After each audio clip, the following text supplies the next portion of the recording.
So leases and regulations, and I'm not talking about the regulations as in legislation and regulations. I'm talking about when you get the leases and it says, you can't have clothing dangling over the balconies, for example.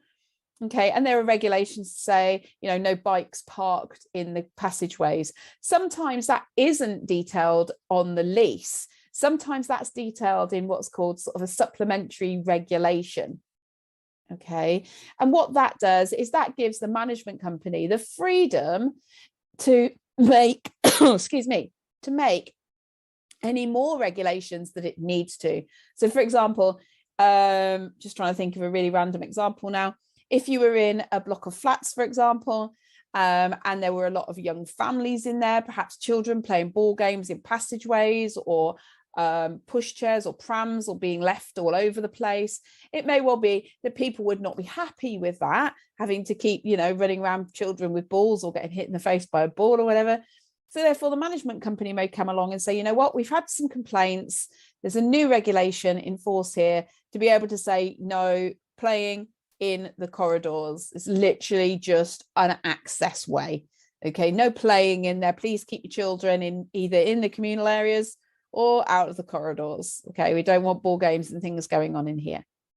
And it's usually for communal living rules, just to sort of keep the peace, make sure that it's a nice place for everybody to live in, rather than being stringent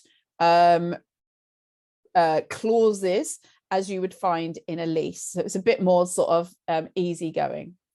Okay, so let's see whether or not we can change regulations. The answer is yes, we can change regulations. Okay, there are approaches that can be made, and this isn't a course to find out how actually that happens.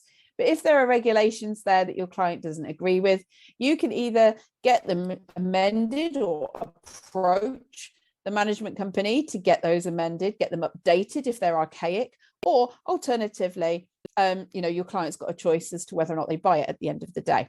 Okay, can the management company make changes to the lease?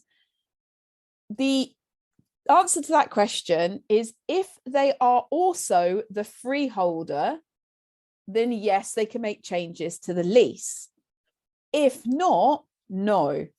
They're not able to make changes to that lease. Again, you can approach the management company and say, look, we know you have, contact with the freeholder. Okay, this lease is archaic. Can these changes be permitted? And there's a whole mechanism for those sorts of things to be able to take place, as you can probably imagine, which I'm not going to touch on here today.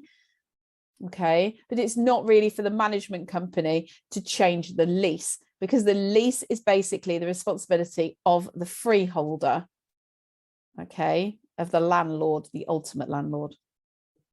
Okay, so I hope that's clear. Yes, we can change regulations.